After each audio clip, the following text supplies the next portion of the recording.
artists to all of the world. The book contains around 350 previously unpublished images. So it's an exclusive reference for Iranian calligraphy. In addition, in the past 2 decades, several useful books have been published by other scholars about Kufic principles of calligraphy and bibliography of articles and other books. It's again another book. It's a Tazkira, biography of calligraphers by Muhammad Hussein Alawi. Just I edited in 2013. It's another book belonging to my thesis, a dictionary of terms of relating to calligraphy.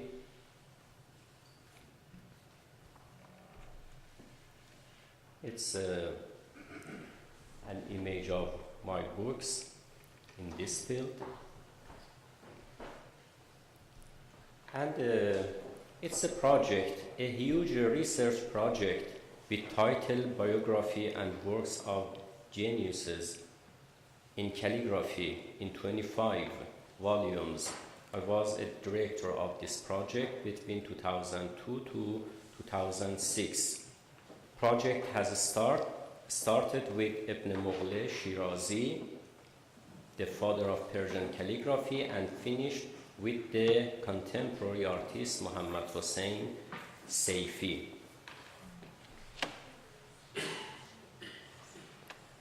We have a branch at the university called ecology. There are some of my students in this branch. The course is Styles of Calligraphy and Ink Making. After this, it's conferences and seminars. We have many national seminars in Tehran and other cities, and international conferences started in 2001 about just calligraphy, not other arts. The Iranian Academy of Arts is usually the implementer. It's the first international seminar of calligraphy.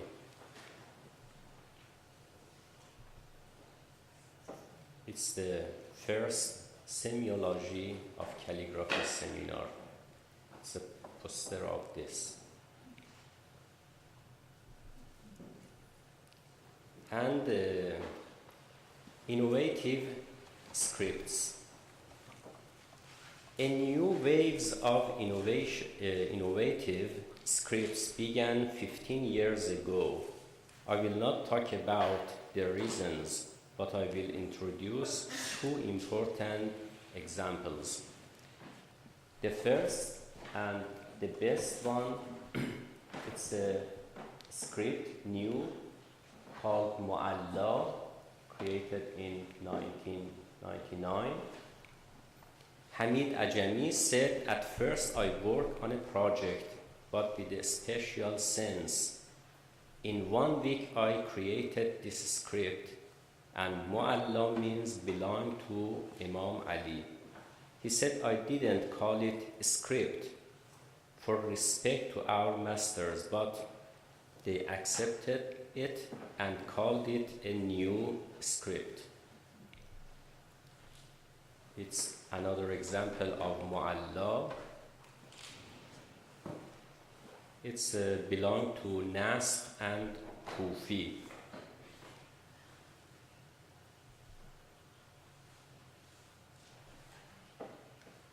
Ajami wrote Arabic sentence more than Persian with this font or this script. other is Ahmad Aryamanesh, creator of Kereshme style in 1992. He introduced it around 10 years after that. He says it's a dance and a part of Iranian music.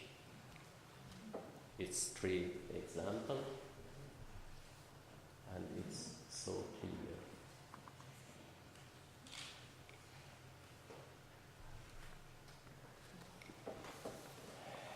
And the last part, museums, libraries, and private collection. In every library and museum in Tehran and other Iranian cities, we can see traces of calligraphy. However, the valuable works remaining in Iran, including albums and manuscripts, are mostly in these collections. Golestan, Palace Library, Kagh Golestan, Tehran, Majlis Parliament Library, National Library of Iran, Malek, it's a private library, Reza Abbasi Museum, and Chehel Sotun Museum, Kazvin, a city near Tehran, and the other Astane Quds Library. It's a huge library, especially about Quran. More than 40,000 manuscripts of Quran just they have. It's at the home of 2 private collectors, Murtaza Tadayyun and Amir Ameli in Kazvin. And it's again private collector in Tehran, Mehdi Atiqi and Muhammad Jawad Jeddi.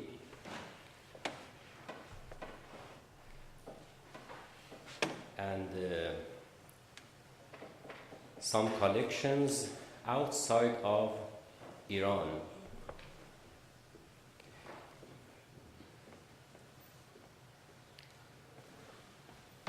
Include the Topkapi Saray Museum, Soleimani Library, Metropolitan Museum, National Bibliothèque Paris, National Library of Russia, St. Petersburg, British Library, British Museum. Of course, the manuscripts of British museums convert to British Library, and Bodleian Library in Oxford. Thank you so much for your attention.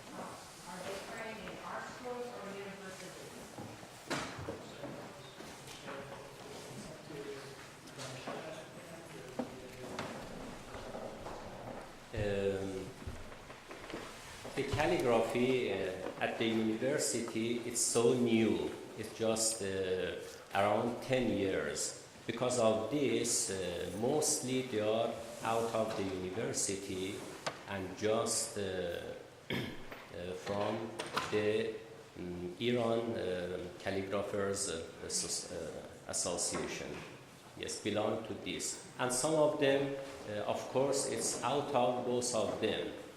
Just with private masters did, and after this will be up to the distinguished degree. Could you give us a sense of the art scene in Iran? Like here, the art scene is oil painting and watercolors and portraiture, but you don't have images as such. What is your art scene like? I mean, how many different mediums are people using?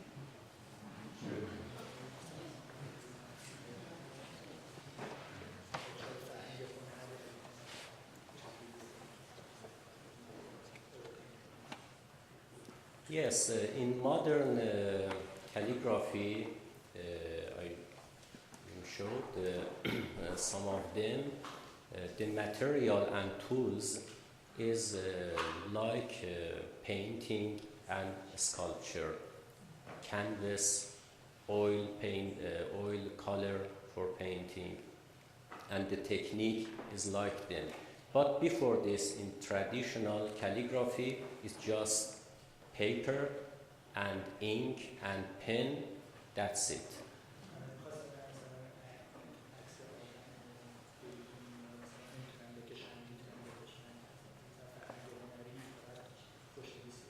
No, yes, except calligraphy, painting, sculpture, and other arts in Iran and at the university is available. For example, theater, cinema, painting, all of them from BA up to PhD is a course at the university. Actually, degrees in studio art and fine arts. Fine arts, history of arts, painting, graphic, and all of them, and handicraft, it's another branch in Iran universities. Thank you for coming. Would you tell us if you know of any films or documentaries that either talk about this subject, depict this subject, or use calligraphy in a way to tell the story?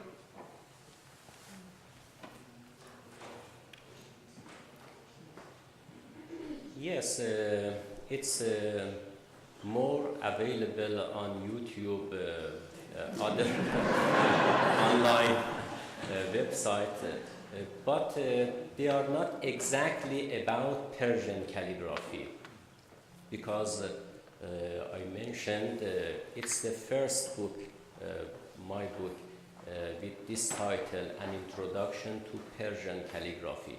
Before this, just it's in general Islamic calligraphy.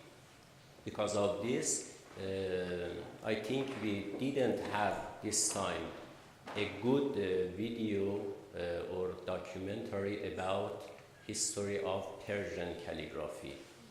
But I hope it will be, it may very soon.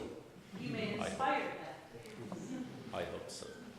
Right, just add to what Hamid said, because one of the things that people often outside of these the Middle East or countries that use the Arabic script, the way in which they talk about calligraphy is as though it ended in the modern era. And so one of the things about Hamid Reza's work and his lecture today is that it shows that there's actually a long tradition that's been continuous, that exists in these countries, but people outside of it haven't been paying attention to it, because the idea was that the master works have already been done, and they're only imitating the present or innovating in ways that are less interesting.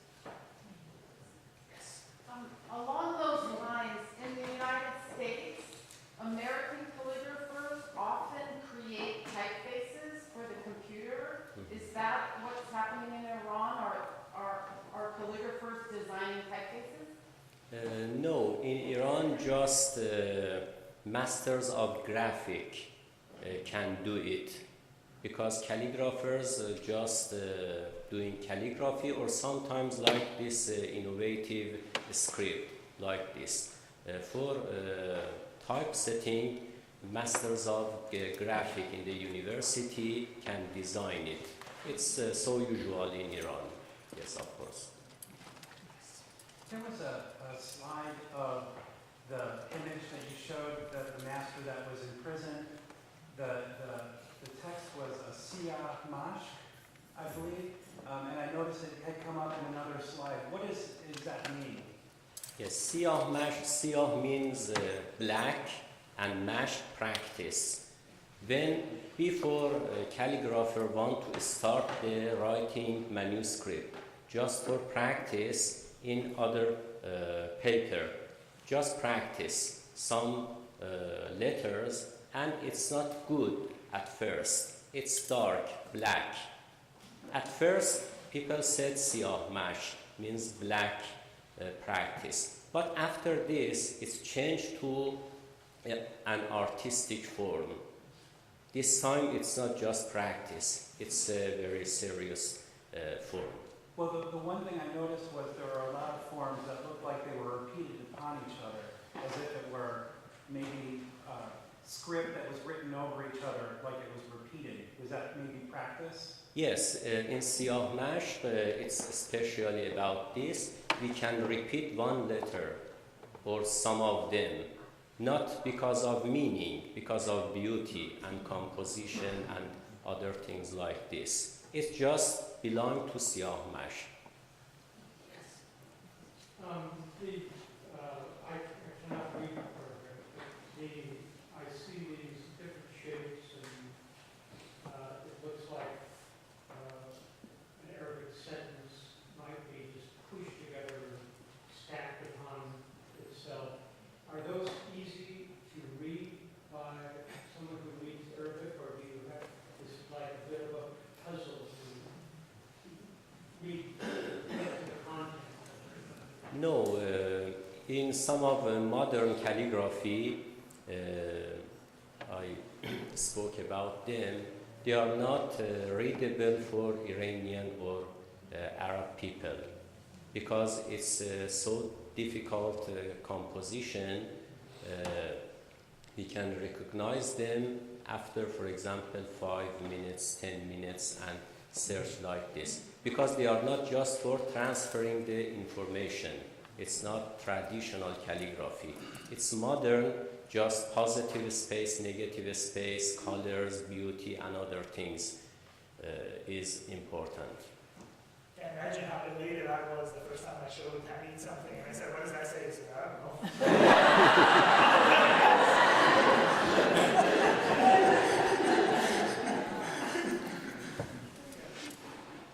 So how did you become so interested in Persian calligraphy?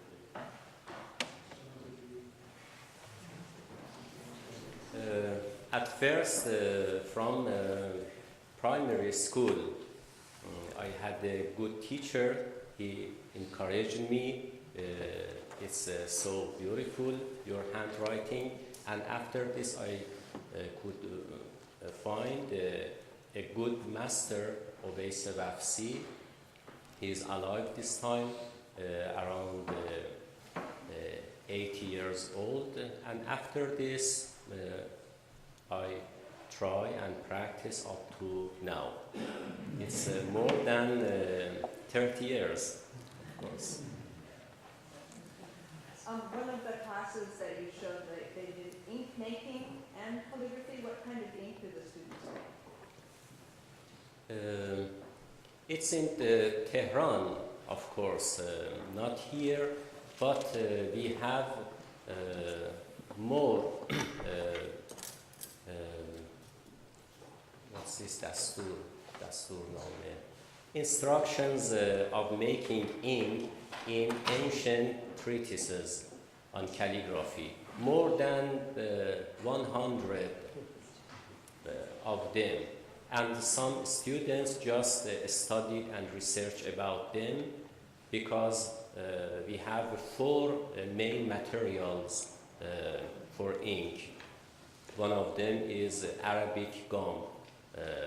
And about each of them, it's so especially. Maybe give you a sense. I don't know if anyone's familiar with books on or dissertations on American history. You could come across something that says, the trade and economic life in Salem from April 1636 to May 1637, right? The same thing is in Iran. So you could find something, dissertations written on ink making and Mashhad from these, this period to that period, very minute detail that people have worked on, the way in which a particular letter has been written in over a certain period of time. And the entire dissertation is on this. Yes, now just we buy it from the shopping. But before this, in traditional calligraphy, calligraphers can do it, make the ink, and for example about paper, and very large knowledge about the materials. But just now, no. A student can provide them with shop, by the shop. Yes.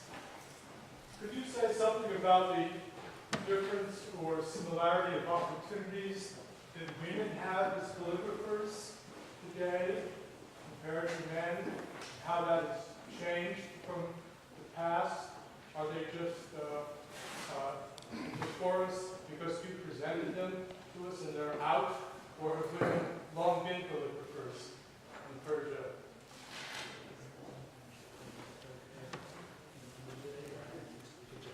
Yes, from the period of Ibn Mughal,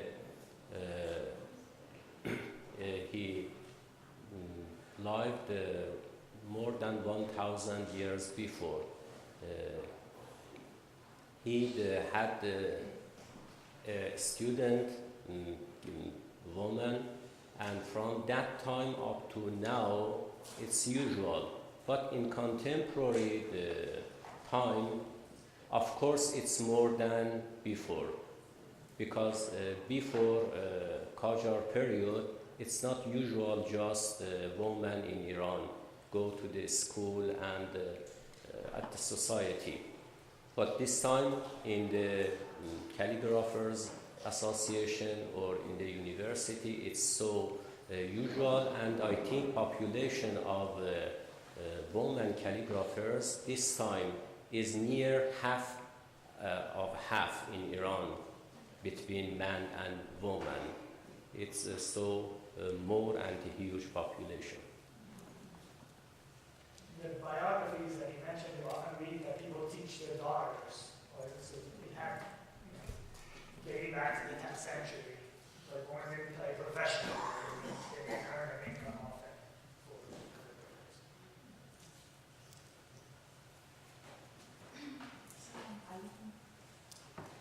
I hope you had a chance to see the great American calligraphers whose canvas is the side of boxcars.